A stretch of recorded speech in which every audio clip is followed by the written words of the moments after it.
Okey, nama saya Abdul Wahid. Panggil je Wahid. Kat sini orang panggil sini ke Wahid je panggil. Di sini tempat satu dekat dengan rumah. Dekat dengan rumah satu lagi sini murah. Berbanding kolam-kolam lain dia paling murah lah. Tu lah. Senang. Dia tu selesa kawan-kawan beramai. Tu lah. Satu pengalaman kena ada lah. Betul. Satu lagi kita kena tahu cara dia nak makan macam mana. Kadang-kadang setengah dia nak makan pakai pelampung, kadang-kadang dia nak makan bawah kan.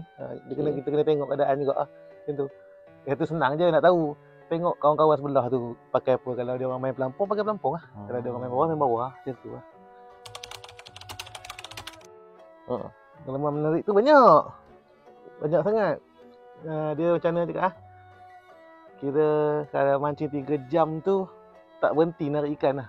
Tak berhenti. Kira 3 jam tu boleh dalam 40 ekor lah kalau betul-betul. Kalau betul-betul pernah jadi lah. Cabaran dia cabaran dia satu, kalau hari hujan kilat, itu cabaran paling pertama lah. Takut kena kilat kan. Tapi kalau hari-hari yang tak ada kaitan dengan hujan ni rasa tak ada masalah apa kalau orang mancing ni.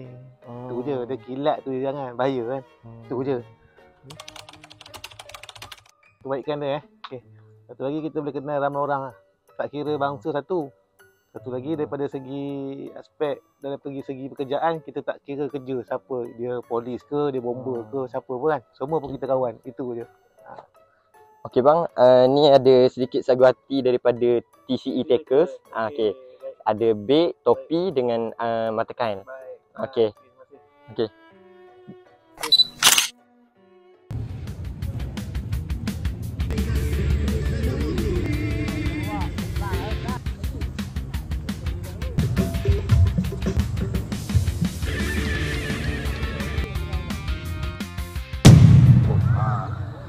Sungai ni dia ada satu kepuasan. Sungai memancing ada satu kepuasan sebab ikan dia berjalan.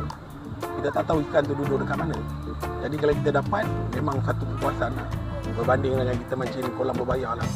Kolam berbayar ni memang ikan ada dalam tapi kita tak dapat. Ikan tak makan. Itulah dia. Nombor satu, ring dengan rod lah. Set pancing lah nombor satu. Umpan lah.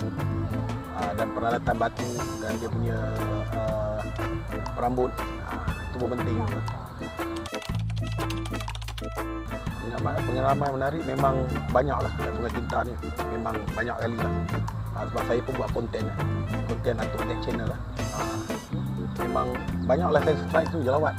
Memang sini memang lokasi ikan jelawat dengan rohu. Selain daripada lampam lah. Yang paling popular sekali yang jelawat lah sini dengan rohu. Cabaran dia nombor satu cuaca lah. Kalau Sungai Cinta ni kalau hujan lebat dia akan keruh dan dalam. Sebab itu dia banyak sampah. Rumput-rumput hanyut kan, sangkut macam ni lah. Kita balik nak buat dia sangkut, dia hanyut. Itu nombor satu cabaran dia lah.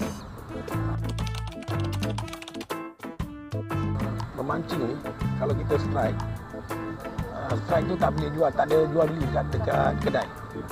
Orang yang mengalami sendiri, yang dapat strike ikan tu, dia yang akan ada satu kepuasan. Nasihatlah kepada pemancing-pemancing baru kan, boleh cuba dululah dekat tempat-tempat yang mudah lah. Macam tempat kita pergi dekat sungai ni kadang-kadang ada binatang yang bahaya. Jadi kita kena jaga sikitlah. Di sini saya ada sedikit sagu hati untuk abang. Di sini ada beg, topi dengan mata kain.